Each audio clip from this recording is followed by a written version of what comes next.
L'édification n'est pas uniquement liée à l'aspect quantitatif, bien qu'il ne soit pas négligeable, mais en premier lieu à l'aspect croissance, maturité.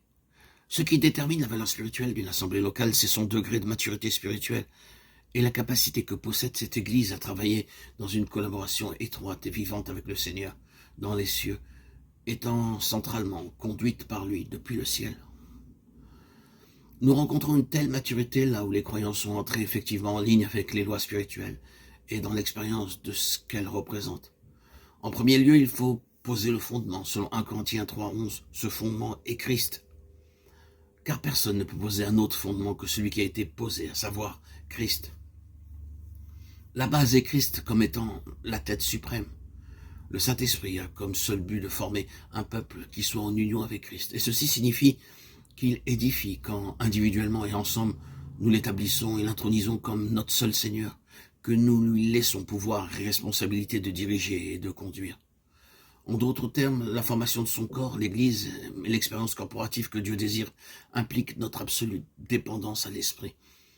C'est une conduite absolue.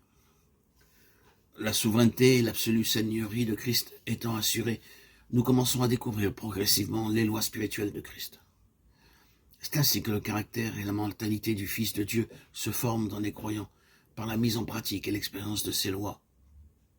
La recherche de la volonté de Dieu dans les domaines les plus divers est l'un des aspects d'une vie corporative effective qui manifeste une réelle dépendance au Seigneur et fait entrer l'Église locale dans l'expérience de Jean 5, 19, 21, 30.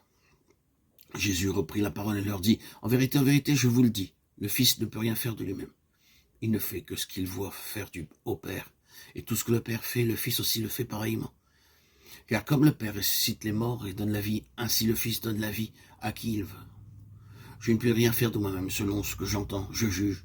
Et mon jugement est juste parce que je ne cherche pas ma volonté, mais la volonté du Père qui m'a envoyé.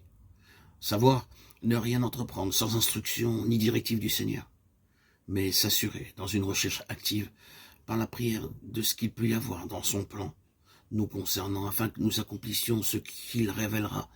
Jérémie 33, 3, 1 Corinthiens 2, 9 à 12. C'est de cette façon que le modèle céleste qui est en Christ se forme spirituellement en nous. Et qu'en somme, nous agissons comme Christ parce que sa vie se meut et agit toutes les fois où les lois deviennent, sous la conduite de l'Esprit, la pratique des croyants. Cela veut dire qu'ils fonctionnent et agissent par la vie de la tête déversée en eux, alors qu'ils sont en ligne et en harmonie avec ce que veut la tête. C'est pourquoi il nous faut parvenir à ceci, ne vouloir que ce qu'il veut et lui dire « Seigneur, seulement ta volonté, et rien d'autre que ta volonté ». Si l'Église restait dans la dépendance de l'Esprit comme le Fils y demeura, les choses les plus grandes seraient rendues possibles.